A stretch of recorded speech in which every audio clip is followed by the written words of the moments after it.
It's more stink than instinctive.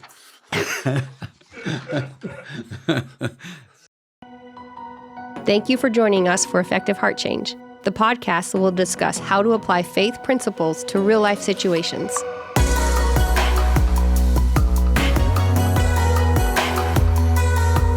This is Effective Heart Change. We're here today to talk about genuine caring. Now, that's a difficult one. We're in the step-by-step spiritual foundation series, talking about the different layers that get built into us spiritually that aren't necessarily an intellectual or a choice thing, but they're something that gets wound into us. Are you ready to go, Dale? Oh, genuine caring. It sounds like a pretty big topic. And then my next thought is, I don't know that all of us have that. You know, I would suggest that you're right. Well, occasionally I get lucky and stumble into something. If it's a developmental thing, maybe people don't exactly develop into genuine caring. Well, let's dive in then. Let's just start with how do these things happen? And one of the descriptions of the Bible is that we have a tablet of our heart, and God inscribes on the tablet of our heart, or life inscribes on the tablets of our heart. And so when you understand that we have a dynamic heart, it's in process, it's step by step, it's not this static thing that was created before the foundation of the earth and that's it. That's the end of it. But it's continually in creation. It's continually interacting with God, with people, with life in a way that your heart is being created throughout your life. That's an interesting expression of that idea because, and I'm sure I've heard you say that, but it never really clicked until just then because I like to write. Writing is very important to me. And I always have some sort of tablet with me, or try to. So the random thoughts I've found over the years take shape. They come in as individual things, and after a while, if you keep checking what you've put down on tablets, there's a line that goes through it, and it forms a poem or a song or at least a good solid idea that you can follow, and that's very meaningful to me. Well, it's interesting. I'm right, obviously, quite a bit, and a lot of times I don't know where I'm going. I mean, I just start, and generally after I start, that's when I start pulling more of an outline together. Mm-hmm. And it's like, well, I want to make this point, or I want to make this point, and I'll take some notes and I'll get those kinds of things down. But it's amazing to me, just the evolution of this thing. It is just this creative thing just kind of happens over a period of time. It does, and it is. It's almost magical because you need to discipline yourself. We talked about discipline yesterday. You need to discipline yourself to not just throw an idea aside because there's only one idea. You know, what are you going to do with that? But if you write them down and save them, you'll be pleasantly surprised that they're going to fit together with something that's going to come later. Let's think about this growth factor. You've got a young child, and this is a bulletin here. I mean, this is a shocking point. Young children tend to be rather selfish and self-centered. I never noticed that. Their entire world exists around them. Then last time we talked about the layer of focus, that laying that foundation of the ability to focus on something outside of self. These three layers all depend on the ability to have abstract thought, where I'm thinking about something that's not right in front of my face. The selfish child, his entire world is about himself. Of course he's selfish. Doesn't even have the ability to think outside of those terms to a great extent. So as a younger child, there are certain children that are more instinctively caring. I mean, that's there, and we'll talk about that as we go on in this session. But for the most part, younger children, their world is themselves and how life is responding at that particular moment. So this is a coming out party we're having here, that the child is is moving, and it's going to take some time, but is moving from the toddler, child-centered world that it lives in into a more adult idea of living. And the idea then is we've got to make that transfer over to where I'm seeing other people. And then let's take it one step farther. I've got to understand that my life is very much determined by the people around us. Of course, there's that popular saying, if mama ain't happy, ain't nobody happy. You've got that whole idea. If I'm not having some kind of quality interaction with the people around me, and I'm making life miserable for the people around me, what are the chances that I'm going to have a good life? And somewhere in there, I actually start to figure that out, that even though I can still be a little bit on the selfish side in this whole thing, I better start caring about other people. That's an interesting series of progressions that we're talking about, because you never, at least my observation is, we never get out of the selfish part. We're pretty much self-centered all of our lives, and it takes an effort to step outside of that. But the environment is so very important, because you're going to evidence what you have been given by the people that surround you, by the family, by the friends, from the whatever the environment. You're going to be evidence of what that environment was like. Let's go back to the tablet idea. And I love the biblical verse, where your treasure is, there your heart will be also. So if I'm writing on my tablet, how do I write on my tablet? This ends up being more flow through. If you recall, the first three layers we talked about were largely received. It's a lot more about what's being done to me, what's being done around me, what I'm experiencing, what I'm drinking in. These layers that we're talking about now are much more flow through, not what I'm receiving, not what I'm drinking in, but what's flowing through me. So now the writing on that tablet isn't so much about what I receive, though that is important, that needs to be happening, but it's much more now about me looking outward, turning outward, starting to see things, and choosing to behave in a specific manner. If I'm doing that, if I'm developing that skill, if I'm developing that behavior, back to the verse, where your treasure is, there your heart will be also. When I really start seeing other people, investing in other people, my heart goes there, and I move from that selfish, self-centered place to a place to where I genuinely care for others. It's spiritually induced at times. I mean, we're connecting with God, and He's encouraging us to do that, or maybe we're selfish and we understand that we want a better life, so we better take care of the people around us. But at some point, where your treasure is, there your heart will be also. It actually gets intertwined into the very core of your heart, thus the title, Genuine Caring. And that clears it up some. I mean, it's the child is going from a stage is all about him to being a little inclusive, seeing things that, that's not part of me, and I want to, I like that, or at least I want to explore it. And that writing part of it to me is a reminder of how I've put things down. I've got notes on this tablet I keep here, because my memory isn't what it used to be.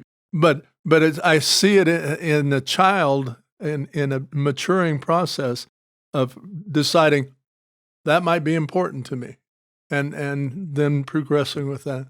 Now, with some children, that's much, genuine caring is much more instinctive. With some, it's harder.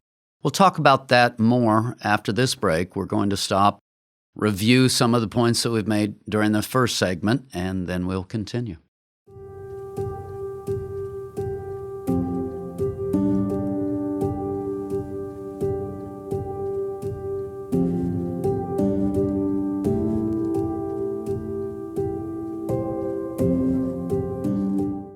We're talking today about the spiritual layer of genuine caring. And as I referenced before the break, in some people that's more instinctive, and other people, man, this is a hard one to get there. I mean, it's not who they are. And I believe that God creates in our core deep desires, deep passions, and that those deep passions, I mean, that's the essence of spirituality. That's one of the deeper places. But we also talked in the last segment about the tablet. You can write on that tablet. You can shape it. You can renew it. So for those for whom caring is very instinctive, obviously this layer will be easier. For those whom it's not instinctive, we've got more work to do. So this is sounding like it comes from observation, in one sense. We observe others, and we, as you so rightly say, God has created us. So we have I call it the thumbprint of God, on our very being. And so we have observations that come from above that we're not really, it's even more remote in a lot of ways, particularly as a young person. And then you have the observations that in processing we come up with. And so those three sources, and then, well, surrounding too, but those sources are the way we develop our caring attitude, or don't develop it in the case. I'm going to pick up on the one piece of what you talked about that, again, that God thumbprint, if you will. So let's really focus in on that during this segment, because there are people who relationship is everything. And I tend to, we're in a time when people are trying to erase male-female differences, but mothers just have a mother thing going on to where their relationship with their kids tends to be huge. Now, not 100%, everybody's created different, and so not all moms are created the same, but there's just this thing that's going on there. There are people who are relationship people, and a lot of times I like to divide it in just for simplicity. It doesn't work in reality. But for simplicity, you have relationship people and you have what I would call task or competency people. Competency includes knowledge. There are people who are really teachers. A part of me is that teacher part. So when a person is really into ideas, when a person is really into task and completing task, relationship tends to take a back seat. It's just not as important because the passion is over here. Well, you tend to go after that, and well, if people get in the way, they kind of get in the way. Well, if I'm a task competency person, maybe if I'm a right and wrong truth person, people just kind of get shoved to the side because my passion is over here in a different place. If I'm one of those people, it's going to be more work. I'm going to need more writing on my tablet to get to that place of genuine caring. On the flip side, if I'm one of these people that is just a compassion person, relationship is everything, then it appears that, and I'm going to use that language, it appears that I'm this high relationship person and I really care about others, but I'm going to flip that one on its head for a little bit. What's interesting, a lot of times what that means is they are highly sensitive people.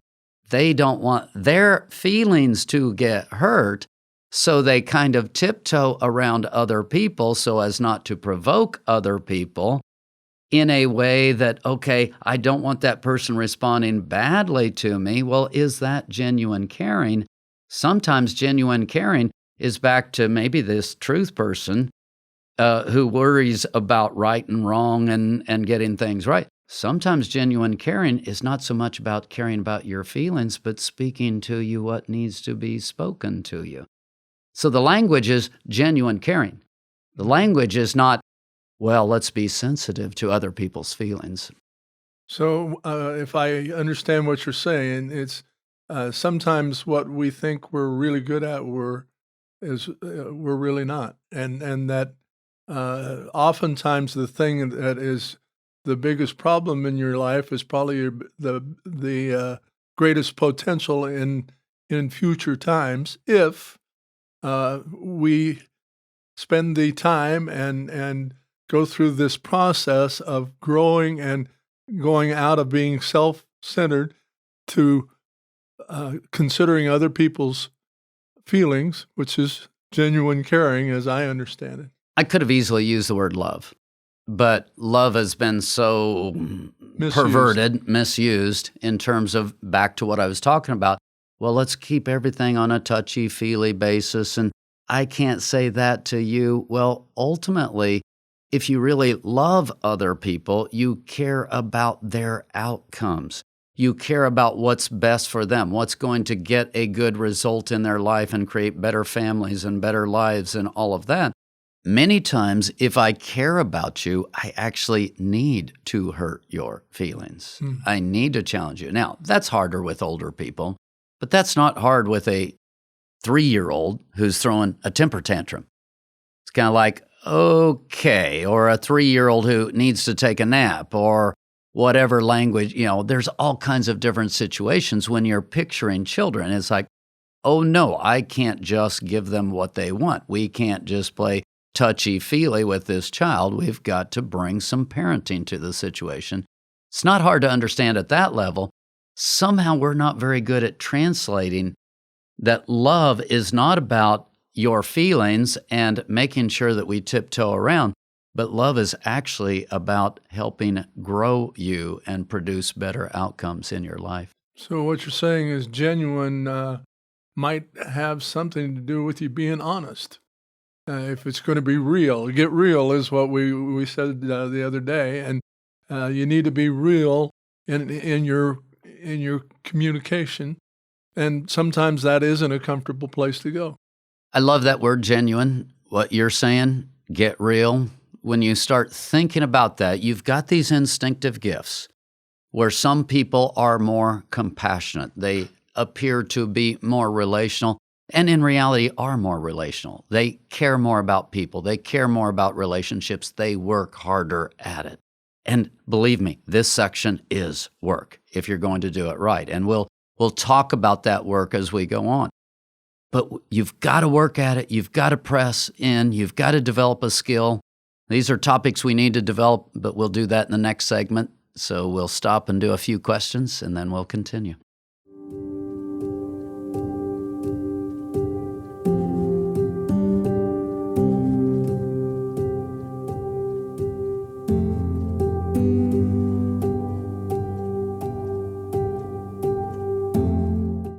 So this morning I read, I'm reading in 1st, 2nd, and 3rd. What is that, John? And in 2nd John, it talks about God and love, and how that's what it's all about. And so I'm hearing, it's been really interesting. I'm hearing the connection with what I read and what you're describing, and that you have to have both. And we tend to think, particularly in our modern time, of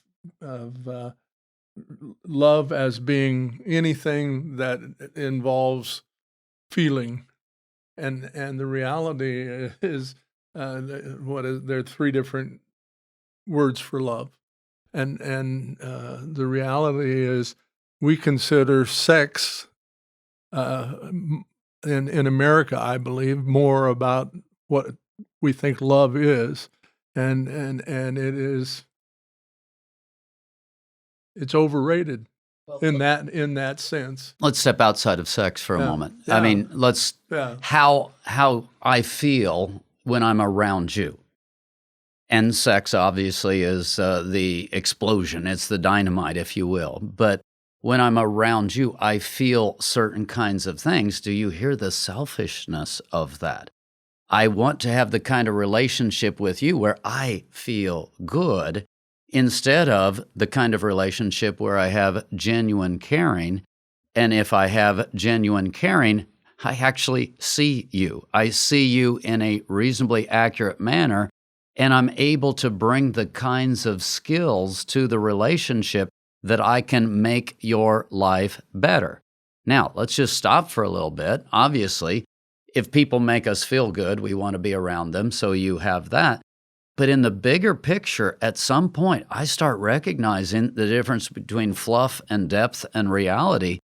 I start recognizing that I kind of feel good when I'm around this person, so I want to be around them, and that's good, that's fine. No downer. In fact, let's build that.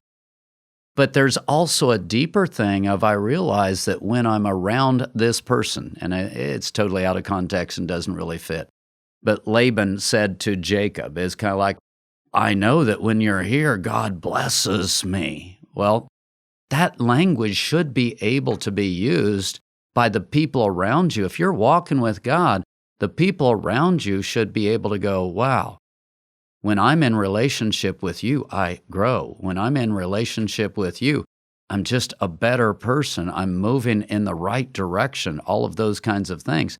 Think about that. If you're showing genuine caring, genuine love, I should be having an impact on the people around me. They should notice, and they will be drawn to me because of that. Again, think of the dynamics in terms of how I feel about me now. That's much deeper than, oh, I feel good when I'm around you.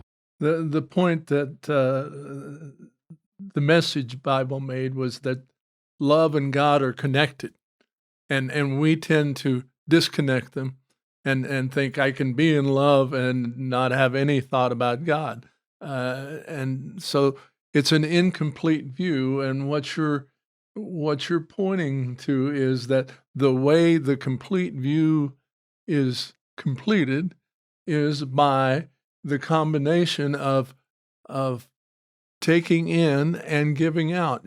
What you receive has a lot to do with what you're able to give, and until you can receive even the criticism, even the that I like this and I like this, but what about without being able to receive that?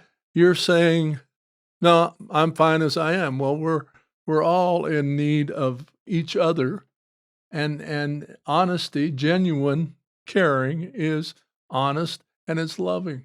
As I listen to you, what I hear is the one another lifestyle. I talk about that a lot, that God is for us. And if God is for us, we should be for one another. When you're convinced of that, it's easier to receive correction. It's easier to have transparency. It's easier to have openness. Go all the way back to the covered stage where I talked about developing trust.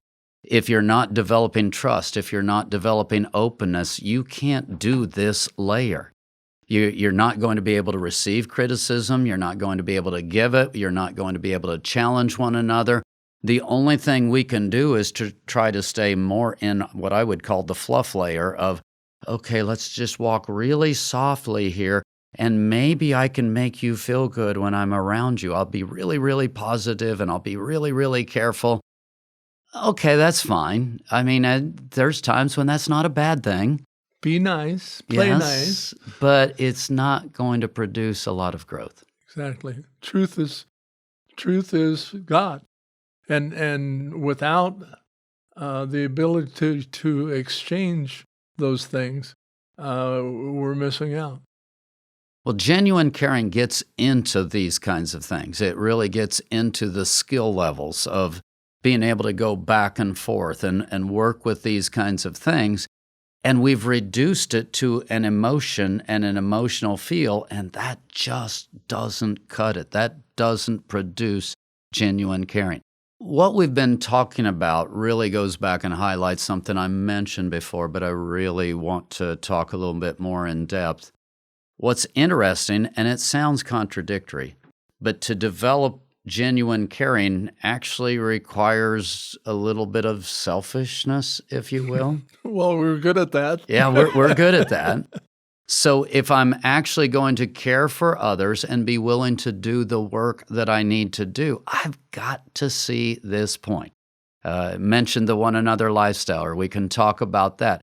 I've got to actually believe that when I stop and I lay my life down for others, I don't get lost in the herd trampling me back over. And many times that's people's belief system. They believe that if they actually start catering to other people, they're just going to get run over in the process. Now, what we've already talked about, if you're at that touchy-feely level, that is true. You will get run over in the process. I mean, bullies love to what? They love to bully whoever they can. They don't care. Oh, you're an easy target? Oh, you scream when I hit you? Why, I'm going to run over you. So if your idea of genuine caring is only in the touchy-feely side, you will get run over. But if you're understanding the bigger picture of what we're talking about, and it is genuine caring, it is love in the biblical sense of I care about you. I care about what's best for you, and I'm willing to think about it, develop the skills, etc., then if that's where I'm walking, you will figure out over a period of time that this bigger picture actually works in my benefit. But a lot of people never get there because they're practicing this mushy form of love that just doesn't work because it's not biblical. So what you're describing is a conscious connection. You're making a conscious decision, even though it's probably subliminal in a lot of ways, but it's a desire in being connected with someone else. And in that process, we can misuse it, but it's God directed. We're to love one another, and that opening is a real test whether you're willing to step in or not. It's genuine caring. Yeah. I'm willing to lay my life down. I'm willing to sacrifice. I'm willing to endure pain in the short term because I believe. Huge words. I believe that in the long term, if I'm laying my life down for others, at some point, they're going to notice what I've done. They're going to care. Now, not every individual will. There's going to be individuals who don't care, who run over you. Bullies will be bullies. But in general, humanity is humanity, and humanity responds when there's genuine love, genuine caring. When you're making that difference in another person's life, you're going to get a positive response back, and now things actually start working. That's a belief system. If you don't have that belief system intertwined into every part of your being, somewhere in there, you'll start out and you'll give it up because guess what? There's going to be a rough period in the middle, and you'll give it up and you'll quit before you get the results, and then you'll go back into the selfish lifestyle.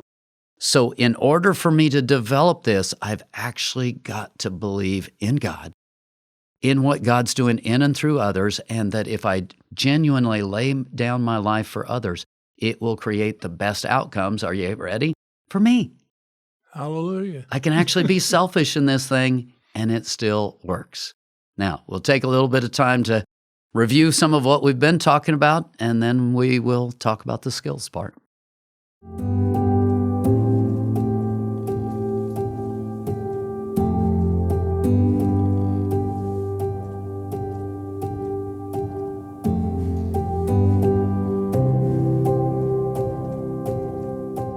We're talking today about genuine caring, and we've talked about a lot of aspects of it, but in this segment, I really want to go into skills. Talked about in the first segment about the tablet of our heart, and what's flowing through you sticks to you is the one-liner that I use, and you're being reshaped by life. So if I actually want to care about other people, let's go back to the last layer, focus, learning to focus outside of self. I need to actually, when I'm around people, I need to learn to ask questions. I need to learn to focus outside of myself. After I've asked those questions, I might even want to log what went on in terms of the answers so that the next time I meet this person, I actually remember some things. Maybe in between times, I pray about things. I genuinely pray for the kinds of things I've talked about. See, that prayer is what? It's going to be life-changing for me. It's going to develop caring inside of me. And then I intentionally log their answers. I come back to it next time. I work at it. I work at it to where I ask them questions. Hey, what's going on in this situation, etc. This is a skill. It's an effort. It's a focus. If I'm doing those kinds of things, I'm getting heart change in the middle of these efforts. By the same token, if the only thing I'm caring about is me and it's a one-sided relationship, I'm getting heart change there, back toward selfishness. You could do that all by yourself. You can do that ultimately. Yeah, that's great. Again, active participation, and you brought up the tablet. We mentioned it earlier about ideas and how they can come together, but they're also a place for important thoughts about someone else, and the listening part is emphasized here. If I'm going to remember it at my age, especially, if I'm going to remember it, I need to write it down, because I couldn't tell you how many times in a day I think, oh yeah, that's great stuff, and then don't do it, and then I'm thinking, what was that again? So the tablet part repeats, the conscious participation of not only listening but recording, so you can regurgitate it somewhere along the way. Better word, I'm sure, but that's the process, and that's exciting to me. I love the phrase that you used in the middle of that, and don't do it. Now, part of the doing would be writing it down. Part of the doing would be working at remembering. But part of the doing is also doing. Yeah, exactly. Many times there's a follow-up behavior. Now, words are powerful, so if I remember and I come back to the person and I talk to them and I do whatever, that's one part of the heart change. But many times there's actions. Actions speak louder than words. So now I've not only talked to the person, I've not only become aware of them, I'm not only logging things and remembering, but I'm thinking about appropriate actions. Maybe even a thank you note, or maybe you initiate the phone call, or again, the list goes on and on. You bake a pie, whatever the appropriate thing. If you act on that thing, now that takes it one step farther. That cements the genuine caring. And I'm not even thinking about the other person right now. I'm thinking about you. I want to develop a caring heart. If I'm not acting on the appropriate things in the appropriate ways, I cannot develop a caring heart. I can develop it at the thought level. I can develop it at the conversation level, but it's not as deep as it will be if I actually act on those kinds of things. We had a situation the other day, and just after class, I spoke with a gentleman and congratulated him on his openness, and there was a session earlier in a couple of meetings, and he said something that struck me as he'd never said it before, and I complimented him on that, and I was speaking to him after the session the other day, and said, I'm really proud of the way you're speaking more, and he related that he thought you and I both came at him pretty hard, and so that's follow up, and the follow up is important. You get it. There's a connection, and the way you connect, you think you're saying something, and the person takes it a completely different way. Well, without a follow up, that it just gets to be more of a division instead of an inroad. But in the process of talking to him, I was able to say, "This is what I meant by it. Tell me why you took it the way you took it."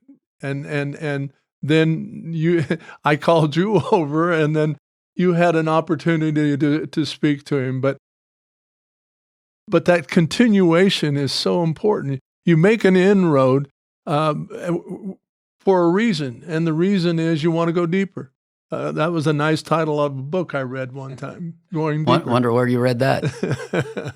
But I think that's vital. What you're touching on is communication skills. I've talked about this area as very much a skills-based area. And let's just go to one really basic communication skills, and I would challenge you to look up a lot more than this. But one of the big ones is listening skills, where you say something to me, and especially if it's a tense situation and there's fear that things aren't going to go well, the simple skill is I repeat back to you what I hear you saying is. I mean, it's just totally simple. I think you just said this to me. Is that right? Did I hear you correctly? You give the other person a chance to have feedback. When there's tension, something as small as that's just a skill implementation. I learned different communication skill techniques. That ends up being powerful in developing genuine caring that is effective. You can have genuine caring in your heart and be totally ineffective in carrying it out. You need to develop skills to be effective in this area. Well, part of developing those skills, you have to have the attitude that you're not going to quit. You're not going to give up because it's difficult, and the situation that, as you described it, that's an effective way if the channels haven't been closed. But a lot of times the channel is closed because the interpretation of what you offered is a negativity that they really don't want to go there. So persistence is a skill in this situation, because you got to be willing to hang in there, and you got to be willing to say, "Hey, I'm sorry. I didn't mean to offend you." And this is in private, possibly, more likely even, but to reopen the channel and say, now we're not in the midst of a group. Did I hear you, or what did I hear you say? And or whatever language you can use to invite them to go ahead and say, all right, this is what I heard, and that process. The follow-up, the persistence is a big skill as far as it looks to me. Oh, that's huge. I mean, persistence, staying at it. Another one, let me throw in one final point, is going back to a previous layer, to a previous foundation, which is creativity. Different things work with different people. If all you got's one tool in your shed, you're not going to have good quality relationship. You need to be around different people. You need to watch different people. You need to learn different techniques of communication, different ways of serving, different ways of loving. If you develop that creativity and you get some confidence that, you know what, I may not be able to do this the first time. It might not work the second time. But persistence. I'm not going to give up. I'm willing to try different things in this relationship. That's just incredibly powerful part of genuine caring. Don't be a one-trick pony. Don't be a one-trick pony. Don't give up. Stay at it. Develop it. To have a caring heart, it's not just this instinctive thing that drops in your lap, and I've got this. I'm really good at this, or I'm terrible at this. No, it's a skill to be developed. It's a life to be lived. And you can live that life. It's pretty amazing. I love where we go with these conversations, and we will see you next time on Effective Heart Change.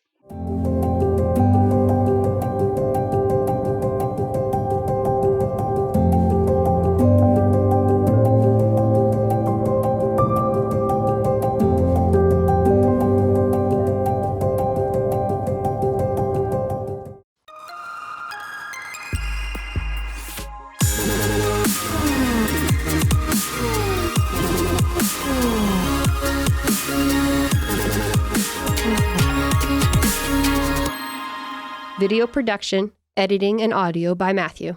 Set design and setup by Ashley. Content recorded live at Studio 104.